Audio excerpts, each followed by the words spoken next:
Bismillahirrahmanirrahim. Assalamualaikum warahmatullahi wabarakatuh. Perkenalkan, nama saya Fatima Azahra Andika dengan nomor NIM 290210500006.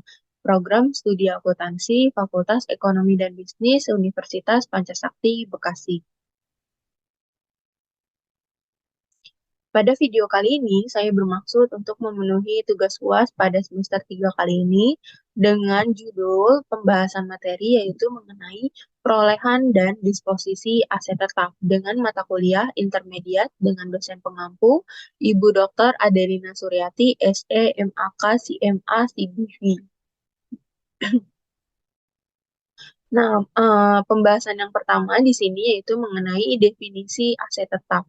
Jadi, definisi aset tetap itu adalah aset berwujud yang dimiliki untuk digunakan dalam produksi atau penyediaan barang atau jasa. Nah, untuk disewakan kepada pihak lain atau untuk tujuan administrasi dan diharapkan untuk digunakan selama lebih dari satu periode. Nah, kemudian di sini ada harga perolehan atau cost. Jadi, biaya perolehan aset tetap itu hanya dapat diakui bila biaya perolehannya itu dapat diukur secara handal dan memberi manfaat ekonomis di masa depan. PPE atau aset tetap dinilai berdasarkan harga historis. Nah, komponen di sini juga ada komponen-komponen biaya historis, yaitu terdapat menjadi yang pertama ada harga aset tunai atau cash equivalent. Yang kedua, kos tambahan sampai dengan aset tersebut siap untuk digunakan atau dioperasikan. Nah, kemudian selanjutnya di sini yang pertama ada komponen-komponen harga perolehan tanah. Yang ada di sini itu ada harga pembelian, kemudian harga penutupan seperti biaya hukum, honor pengacara, lalu serta honor pencatatan. Kemudian yang ketiga itu ada biaya yang dikeluarkan untuk mempersiapkan tanah hingga siap digunakan atau meratakan, menimbun, mengosongkan, dan membersihkan. Kemudian penilaian khusus untuk perbaikan lokal. Kemudian HUT pajak, HUT gadai atau hipotek harga perolehan tanah, lalu setiap perbaikan tanah yang menghasilkan umur tak terbatas masuk ke harga perolehan tanah. Nah, ini adalah termasuk komponen-komponen harga perolehan tanah. Nah, kemudian yang kedua itu ada penjualan sisa material menurunkan kos tanah.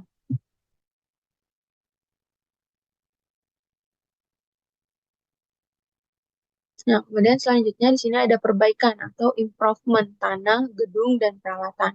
Nah, yang pertama itu perbaikan yang menghasilkan umur terbatas dicatat dalam akun perbaikan tanah, tidak sebagai tanah, dan disusutkan. Nah, kemudian yang kedua itu harga perolehan atau harga biasa. Kos gedung itu meliputi biaya bahan baku atau BB, nah kemudian biaya tenaga kerja atau BTK, kemudian ada biaya overhead, biaya profesional, dan izin gedung. Kemudian yang ketiga itu perbaikan harga perolehan atau biaya peralatan itu meliputi harga pembelian, biaya angkut, dan biaya penyelesaian, terus biaya pendirian khusus, serta pemasangan dan pengujian awal. Nah, kemudian selanjutnya ada masalah-masalah penilaian. Apa saja sih di sini itu terdapat ada 4 masalah-masalah penilaian. Yang pertama itu potongan tunai. Diambil atau tidak akan tetap menurunkan harga perolehan aktiva.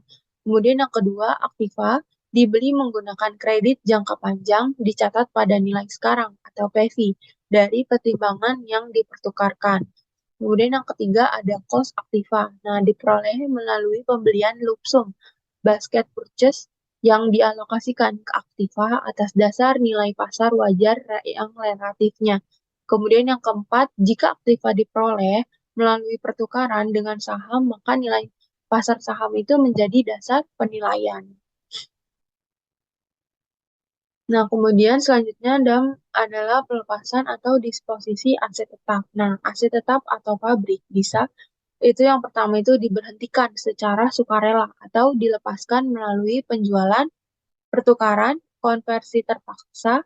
Nah, kemudian aset tetap ini itu bisa untuk menentukan untung atau rugi. Maka penyusutannya itu dicatat sampai dengan tanggal pelepasan. Kemudian bisa juga untuk untung atau rugi dari konversi terpaksa sering dilaporkan dalam pos-pos luar biasa. Kemudian selanjutnya ada biaya setelah akuisisi atau perolehan aset tetap. Nah, jika biaya yang dikeluarkan menambah manfaat di masa depan, berarti sama aja biaya tersebut itu bisa dikapitalisasi. Kemudian, jika biaya yang dikeluarkan hanya untuk mempertahankan tingkat pelayanan, berarti biaya tersebut itu tidak bisa dikapitalisasi atau dibebankan saja.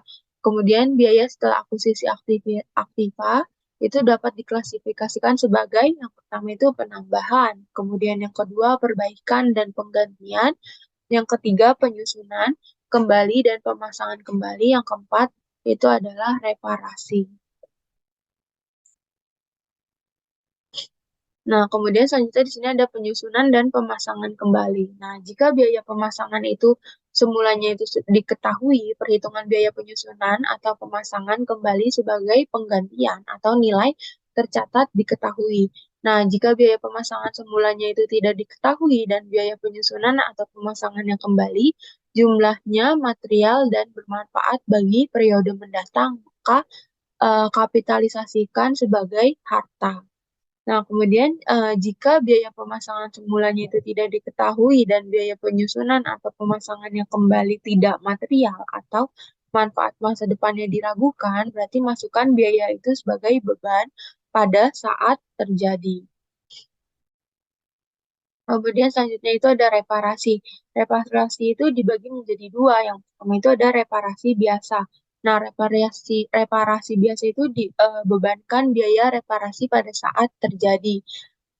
Jika reparasi besar itu bila layak, perlakukan sebagai penambahan, peningkatan, atau penggantian. Kemudian di sini ada soal akuisisi secara lump sum. Nah, ada contoh soal.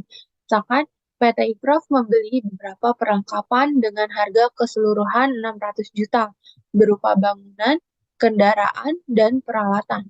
Dengan harga masing-masing, bangunannya itu sebesar 300 juta, kendaraannya itu sebesar 200 juta, kemudian peralatannya itu sebesar 125 juta. Nah, kan berarti harga keseluruhannya itu sebesar 600 juta. Yang ditanyakannya itu yang disuruhnya itu adalah buatlah jurnal dan perhitungan transaksi pembelian tersebut secara lump sum. Nah, berarti rumusnya itu adalah harga perolehan ini dalam jutaan rupiah ya. Nah, bangunannya itu kan tadi sudah diketahui. Bangunannya itu sebesar 300 juta nih. Nah, bangunan itu sebesar 300 juta dibagi 625 dibagi 625 dikali 600 sama dengan 288. Nah, kendaraannya itu tadi sebesar 200 juta. Dibagi 625 dikali 600 sama dengan 192. Kemudian peralatannya itu tadi diketahui 125 juta. Berarti peralatannya 125 juta dibagi 625 dikali 600, hasilnya itu 120 juta. Berarti jurnalnya itu bangunan, kendaraan, peralatan, bangunannya itu sebesar 288 juta, kendaraannya itu sebesar 192 juta, peralatannya itu sebesar 120 juta di debit, dan kasnya itu di kredit sebesar 600 juta.